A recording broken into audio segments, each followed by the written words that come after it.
ಬಂದಿಲ್ಲ ಮನೆಗೆ ನಾವು ರಸ್ತೆಗೆ ಬಂದಿದ್ವಿ. ಇಲ್ಲಿ ಸೀರೆ ಎಲ್ಲ ಮನೆಯಲ್ಲೇ ನೆನೆಯೋದು. ನೋಡಿ ಹೇಗೆ ಹಾಕ್ತಾ ಇದ್ದಾರೆ.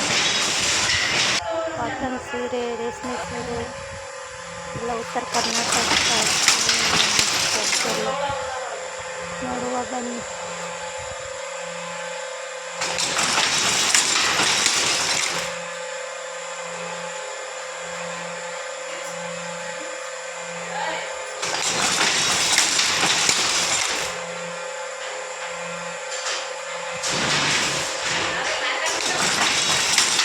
ಅಜ್ಜಿದವ್ರು ಬನ್ನಿ ಊರು ಬಾಗಲಕೋಟೆ ಅಂತ. ಬಾಗಲಕೋಟೆ ಹತ್ರ ತೊಂಬತ್ತು ನಮ್ಮೂರು. ಇಲ್ಲೇ ಬಂದು ನಮ್ಮ ತವ್ರ ಮನೆ ಅದು ಗಂಡನ ಮನೆ ಇದೆ. ಹಾಂ, ಇಲ್ಲೇ ಕೆಲಸ ಮಾಡ್ತೀರಿ ನೀವು? ಹ್ಞೂ, ಈ ಊರಾಗ ನೀವು ಗೊತ್ತಿರ್ತಿದ್ದಿಲ್ಲ ನನಗೆ ಇಲ್ಲಿ ಬಂದು ಕರ್ಕೊಂಡು. ಹೌದ್ರಾ? ಮತ್ತು ದಿನ ಇದೇ ಮಾಡಿದ್ರೆ ನಿಮಗೂ ಪೇಮೆಂಟ್ ಎಷ್ಟು ಕೊಡ್ತಾರೆ? ನಮಗೆ ಭಾಳ ಬರೋಂಗಿಲ್ಲ. ಅಲ್ಲ ಸುತ್ತಿದಂಗೆ ಗದಗ. ಹಾಂ ಹಾಂ, ಕೆಲಸ ಮಾಡ್ದಂಗೆ.